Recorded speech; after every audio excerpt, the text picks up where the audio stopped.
আমার সৎ মায়ের কাছে আমায় রেখে বাবা ব্যবসার উদ্দেশ্য করে শহরে গেলেন। বাবা যখন বাড়িতে থাকতেন তখন আমার সৎ মায়ের আচরণ খুব ভালো ছিল। যখন বাবা ব্যবসার কাজে চলে গেলেন 1 মাসের জন্য, ঠিক তখন থেকেই আমার সৎ মায়ের আচরণ পাল্টে গেল। আমি যখন রাতে খাবার খেতাম, তারপর আমি আর কিছুই বলতে পারতাম না। আমি খাবার খাওয়ার সাথে সাথে আমি ঘুমিয়ে যেতাম। এরকম আমার এর আগে কখনো হয়নি। আমি যখনই রাতে খাবার খেতাম ঠিক তখনই আমি অজ্ঞানের মতো পড়ে থাকতাম।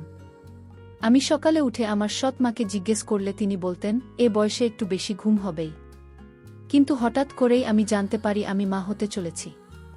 সেই খবরটা শোনার পর আমার আত্মা কেঁপে উঠল। এটা কি করে সম্ভব? আমি তো কিছুই বুঝতে পারছি না। কিন্তু আমি যখন জানলাম আমি কিভাবে মা হতে চলেছি, আর সেটা আমি কোনোভাবেই মেনে নিতে পারছিলাম না। তাহলে আসল ঘটনাটি বলি। আমি যে জায়গায় থাকতাম ওখানে কোনো পুরুষ থাকত না, আর না আমার কোনো আত্মীয় স্বজন থাকত। তারপরেও একদিন আমি জানতে পারলাম যে আমি মা হতে চলেছি। এটা শুনে আমার দম বন্ধ হয়ে আসছিল। কিন্তু আমি বুঝতে পারলাম না যে এটা কি করে সম্ভব হলো। কিন্তু আমি কিভাবে মা হলাম সেটা জানার জন্য আমি ব্যাকুল হয়ে উঠি। আমার নাম ঝুমা। আমি আমার নামের মতোই সরল ছিলাম। কিন্তু আমার এই সরলতার অস্তিত্বের জন্য আমি অনেক বড় শাস্তি পেয়েছিলাম। সমস্যায় ভরে উঠল আমার জীবন। আর আমি বুঝতেও পারিনি। আমি বোকা ছিলাম যার উপর দিনরাত অত্যাচার হতো, কিন্তু সেটা আন্দাজও করতে পারেনি। আমি যখন 12 বছর বয়সী ছিলাম, আমার মায়ের একটা অদ্ভুত রোগ হয়। হঠাৎ করেই তার অর্ধেক শরীর কাজ করা ছেড়ে দিয়েছিল। মা দেখতে দেখতেই হঠাৎ বিছানায় পড়ে গেল। এরকম অবস্থায় আমাদের সাহায্য করার জন্য আমার মায়ের সৎ বোন রাজি হয়েছিল। সেই মায়ের খেয়াল রাখত আর ঘর সামলে রাখত। আমার বাবার শহরের ধনী ব্যক্তিদের একজন ছিলেন, কিন্তু তিনি তার প্রচুর অর্থ খরচ করেও আমার মায়ের চিকিৎসা করে তাকে সুস্থ করতে পারেননি। আমার মা 2 বছর অসুস্থ থাকার পর এই পৃথিবী ছেড়ে চলে গেছেন। ফলে বাবার খুব মন খারাপ হয়ে থাকত। এখন আমাদের বাড়িতে মাসির থাকাটা খুব জরুরি হয়ে গিয়েছিল। তাই এই সমাজকে চুপ করাতে আমার বাবা শাহানা মাসিকে বিয়ে করে নিলেন। শাহানা প্রথমে বিয়ে করলেও তার শ্বশুরবাড়ির লোকজন তাকে ব্যভিচারের অভিযোগ এনে বাড়ি থেকে বের করে দেয়। এভাবে তিনিও আশ্রয় পান। তিনি একজন ভালো মহিলা ছিলেন। 3 বছর ধরে তিনি আমার মায়ের অনেক যত্ন নিয়েছেন। আমার সমস্ত কাজগুলো মাসিমা করে দিত। এখন বড় হয়েছি, নিজের কাজ নিজে করে থাকি। যাওয়ার আগে মা বাবাকে বলেছিল আমার ভালোভাবে যত্ন নিতে। যদিও আমার বাবা সবসময় আমাকে অনেক স্নেহ করতেন, কিন্তু আমার মা চলে যাওয়ার পর তার জীবন যেন আমার মধ্যে আটকে যায়। সে বারবার শাহানাকে বলতো আমার খুব খেয়াল রাখতে। দিনে অনেকবার বাবা জিজ্ঞেস করতেন সময় মতো খাবার খেয়েছে কিনা, ড্রাইভার কি আমার সময়মতো স্কুল থেকে বাড়ি নিয়ে এসেছে। একদিন আমার বাবাকে একটি গুরুত্বপূর্ণ কাজের জন্য কয়েকদিনের জন্য বাইরে যেতে হয়েছিল, এবং তিনি খুব চিন্তিত ছিলেন এবং তিনি শাহানাকে বিশ্বাস করেছিলেন, কারণ তিনি কঠিন সময়ে আমাদের সমর্থন করেছিলেন, যখন কিনা আমাদের অনেক আত্মীয় আমাদের ছেড়ে চলে গিয়েছিলেন। বাবা সহজভাবে একদিন বললেন আমার মেয়ে আমার সবকিছু। আমি যা আয় করছি সবই আমার মেয়ের। আমি আর কাজকর্ম করতে চাই না। আমি এই শেষ কাজটা করতে যাচ্ছি। এই কাজটি আমাকে এত সম্পদ দেবে যে আমি সারা জীবন বসে বসে খেতে পারব। তারপর আমি আমার সমস্ত সম্পদ আমার মেয়েকে দেব এবং তার বিয়ে দিয়ে দেব। আমার জামাই আমার সাথে থাকবে। আমি শুধু আমার স্ত্রীর স্মৃতিতে আমার শেষ জীবন কাটাতে চাই। আমি তোমাকে আশ্রয় দিয়েছি। এটা তোমার বাড়ি, তোমার কোনো কিছুরই অভাব হবে না। শাহানা আমার বাবাকে বল কি বলছো তুমি? আমি অনেক ভাগ্যবান যে তুমি আমাকে তোমার বউ মেনে নিয়েছ। আমিও সারা জীবন ঝুমার মা হয়েই কাটাতে চাই। আমি তার মাকে কথা দিয়েছিলাম যে আমি সব সময় তার যত্ন নেব। তিনি আমার আসল বোন ছিলেন না, তবে তিনি বোনের চেয়েও বেশি ছিলেন। আমি তার কাছে আমার প্রতিশ্রুতি পূরণ করতে চাই, এবং এটাই আমার জীবনের লক্ষ্য। আমার বাবা বললেন আমি নিশ্চয়ই জীবনে অনেক কিছু পূর্ণ করেছি যে আমি তোমার মতো একজন ভালো মহিলা পেয়েছি। 1 বছর পর গ্রামের বাইরে যাচ্ছি। আমার মেয়েকে তোমার কাছে ভরসা রেখে ওর খেয়াল রেখো। আমি তার জন্য একটা সম্বন্ধ দেখেছি। ছেলেটি আমার বন্ধুর ছেলে, তার সাথে ঝুমার বিয়ে দেব এবং আমার সমস্ত সম্পদ তাদের দুজনের নামে করে দেব। বয়স যখন 16 বছর তখন আমার বাবা আমাকে শাহানার কাছে রেখে যান। বাবা বললেন তিনি তাড়াতাড়ি ফিরে আসবেন। কিন্তু যেদিন বাবা এই গ্রাম ছেড়েছেন সেদিন থেকে শাহানার মনোভাব কিছুটা বদলে গেল। সেই রাতে সে আমার জন্য রান্না করেনি। আজকে রান্না করেনি। কেন জিজ্ঞেস করলে সে বলল, আমার শরীর খারাপ, ফ্রিজে যা পড়ে আছে তাই খাও। একদিন ছুটি দেওয়া উচিত, তা অন্তত আমি বুঝতে পারতাম। তাই আশপাশে যা ছিল তা খেয়ে ঘুমিয়ে পড়লাম। রাতে আমার বাড়িতে কিছু নড়াচড়ার শব্দ শুনতে পেলাম। আমার ঘুম খুব কাঁচা ছিল। আমি জেগে উঠলাম। আমি দেখলাম শাহানা মাসি দরজা বন্ধ করছে। আমি তার দিকে তাকালাম এবং সে কিছুটা ঘাবড়ে গেল। আমি জিজ্ঞেস করলাম কেউ এসেছে কিনা। সে বলতে লাগল না, আমি দরজা বন্ধ করতে ভুলে গিয়েছিলাম, সেজন্য সে দরজা বন্ধ করতে এসেছিল। আমি আমার ঘরে ফিরে এলাম। পরের দিন স্কুলে গিয়ে জানতে পারলাম শহরে কিছু রোগ ছড়িয়ে পড়ায় স্কুল থেকে ছুটি দিয়ে দিচ্ছি। আমি খুব খুশি হয়ে উঠলাম যে এখনো স্কুলে যেতে হবে না, সারাদিন ঘরেই থাকব। যাই হোক, আমার বাড়িটা এমন ছিল যে বাড়ি ফিরতে একটা জিনিস খেয়াল করলাম যে আমাদের বাড়িতে অতি বয়স্ক পাহারাদার মদন কাকু আজ গেটে উপস্থিত নেই। গেটের অন্য প্রহরীকে জিজ্ঞেস করলাম, কাকু কোথায়? সে বলল যে কয়েকদিনের ছুটিতে গ্রামে গেছে। আমি অবাক হয়েছিলাম যে আজ পর্যন্ত 20 বছরে একটাও ছুটি নেননি। সকালে ছেলে মেয়েদের বিয়েতে গেলেও রাতে ফিরে আসতেন। কয়েকদিনের ছুটিতে কিভাবে গেলেন? মনে হয় এটি কোনো বড় ব্যাপার ছিল। যাই হোক, আমি আমার বাড়ি ফিরলাম।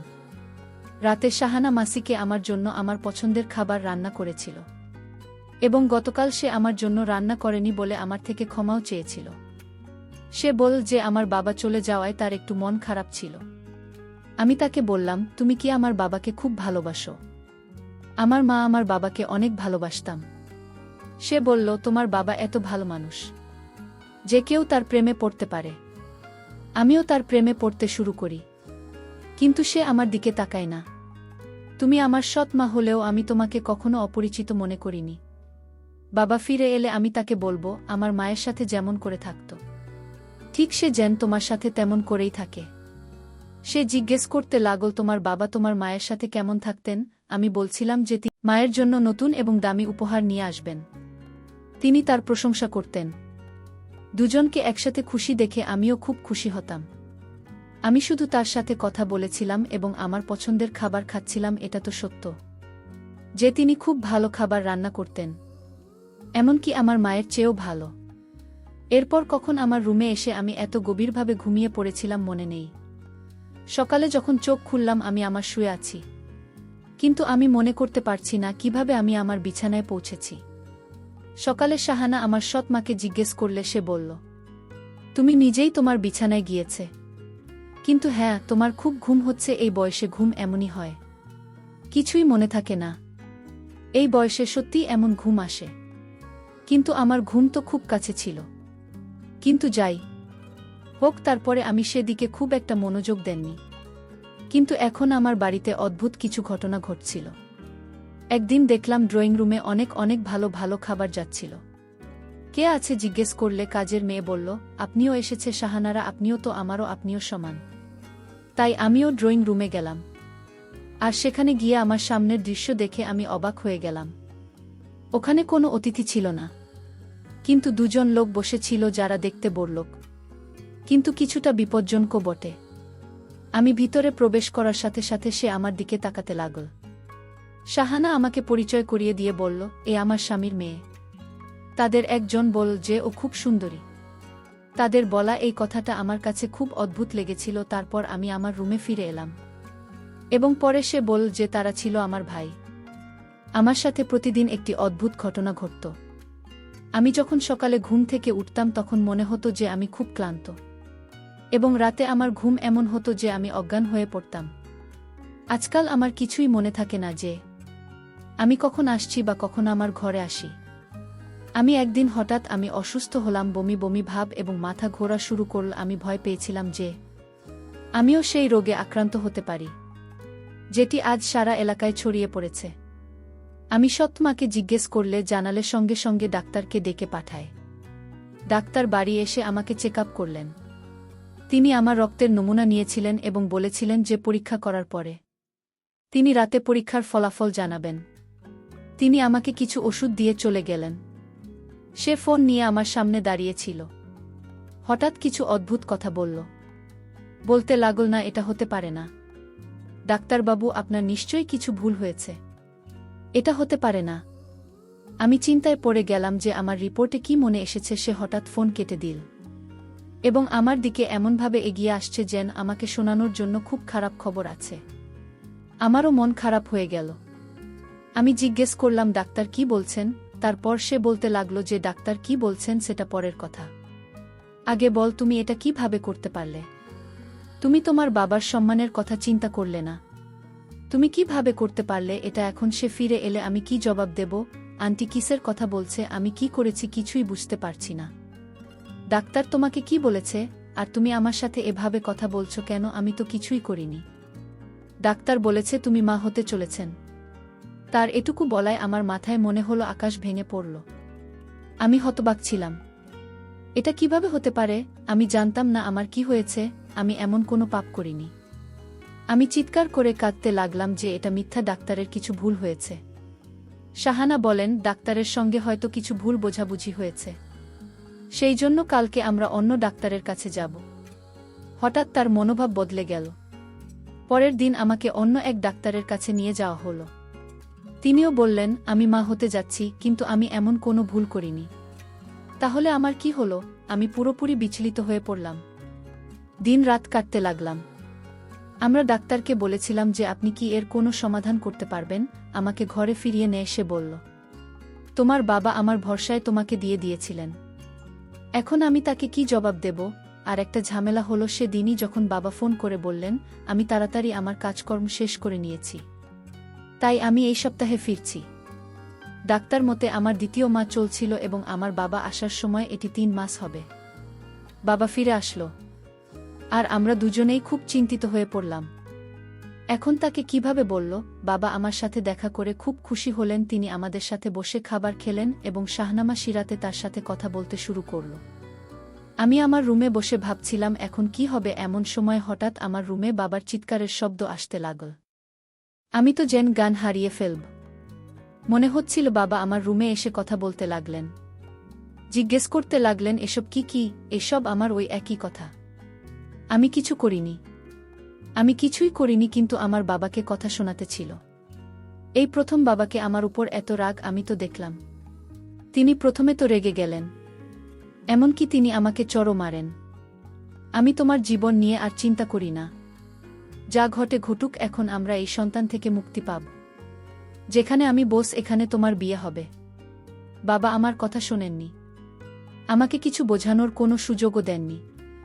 তুমি দেখতে নিষ্পাপ, কিন্তু বাস্তবে এতটা বাজে। আজ তোমার মা ও নিশ্চয়ই কষ্ট পাচ্ছেন যে এমন মায়ের মেয়ে কেমন হয়েছে। কথাটা শুনে আমি ভেতরে ভেতরে মরে গেলাম। ভাবতে লাগলাম, এখন মরে গেলেই ভালো। এই মেয়েটার জন্য আমি কি কি ভেবেছিলাম। 1 পয়সাও কে দেব না, বিয়ে করে বাড়ি ছেড়ে চলে যাক। ওর মুখ দেখতে চাই না। মা বাবাকে বলতে লাগল, সব ঠিক হয়ে যাবে, আপনি রাগ করবেন না। আমরা হাসপাতালে যাচ্ছিলাম, পথে আমাদের গাড়ি খারাপ হয়ে যায়। আমার বাবা বলছিলেন যে তিনি ডাক্তারের সাথে অ্যাপয়েন্টমেন্ট নিয়েছেন এবং সময়মতো পৌঁছাতে হবে। তিনি বললেন, তুমি ওকে রিকশায় করে নিয়ে যাও, আমি গাড়ির একটা রুম ছেড়ে তারপরে আসব। আমি এ হাসপাতালের দিকে গেলাম। এখন যখন হাসপাতালের সামনে পৌঁছলাম, শাহানা সেখান থেকে হঠাৎ করে কোথায় উধাও হয়ে গেল। জানি না, হয়তো সে ভিতরে চলে গেছে। হঠাৎ কে যেন আমার মুখ বন্ধ করে দিন। এরপরে আমি অজ্ঞান হয়ে যাই। আমি যখন চোখ খুললাম তখন একটা ঘরে একটা চেয়ারে হাত বাঁধা অবস্থায় আমি বসেছিলাম। আমার সামনে একজন লোক দাঁড়িয়ে ছিল যার বয়স 25 বছর হবে। তার হাতে মোবাইল ছিল। তিনি ফোনে সে একজনকে বলেছিলেন যে আপনি যদি আপনার মেয়ের নিরাপত্তা চান তবে অমুক জায়গায় 5 লাখ আসুন। সে হয়তো আমার বাবাকে ডাকছিল। আমার বাবার শহরের একজন বিখ্যাত ধনী ব্যবসায়ীর মেয়ে, তাই লোকেরা জানে যে তারা তার বিনিময়ে অনেক কিছু পাবেন। বাবার সাথে কথা বলে সে আমার সামনে গিয়ে বসে তাকে খুব খুশি খুশি দেখাচ্ছিল, যেন ভাবছে সে অনেক টাকা পাবে। আমি তাকে বললাম, প্লিজ আমাকে যেতে দাও। সে বলল, আমি তোমাকে ছেড়ে দেব, শুধু মুখ বন্ধ রাখো এবং তোমার বাবা টাকা না আনা পর্যন্ত চুপচাপ বসে থাকো। আমার বাবা টাকা নিয়ে হাজির হলেন। তারপর দেখতে পেলেন আমার মা লোকটি পিছনে দাঁড়িয়ে আছে। বাবা বললেন, তুমি এখানে কেন? মা বলল, তোমার মেয়েকে যে বন্দি করেছে সে আমার বড় ভাই। আমি চাই তোমার মেয়ের সাথে আমার ভাইয়ের বিয়ে হোক, আর সমস্ত টাকা পয়সা সম্পত্তি আমার ভাইয়ের নামে হোক। আমার মায়ের আসল চেহারাটা আজ পরিষ্কার হয়ে গেল। আমার মা আরও বললেন, তোমার মেয়ে যে মা হতে চলেছে সেটা আমার ভাইয়ের। আমি তোমার মেয়েকে রাতে এমন কিছু খাওয়াতাম সাথে সাথে ঘুমিয়ে যেত, তার কোনো হুঁশ থাকত না। আর এই মুহূর্তে আমার ভাইকে তোমার মেয়ের রুমে পাঠাতাম। আর রুমে গিয়ে কি করেছিল সেটা তো তুমি বুঝতে পারছ। আমি আর বলতে পারছি না। এই কথা আমার বাবা শোনার পর আমার বাবা হতাশ হয়ে গেলেন। আর বাবা 5 লাখ টাকা দিয়ে আমাকে তাদের কাছ থেকে নিলেন। বাবা পরদিন থানায় গিয়ে মামলা করে দিল। আর এর কিছুদিন পর আমার সৎ মা এবং তার ভাইকে জেলে নিয়ে গেল। তাদের কঠিন শাস্তি হল। পরিশেষে একটি কথা তোমাদের, আসলে সৎমা কখনো আপন হয় না, সৎমা সতী থাকে। আজকের গল্পটি কেমন লাগলো তা অবশ্যই কমেন্ট করে জানাতে ভুলবেন না।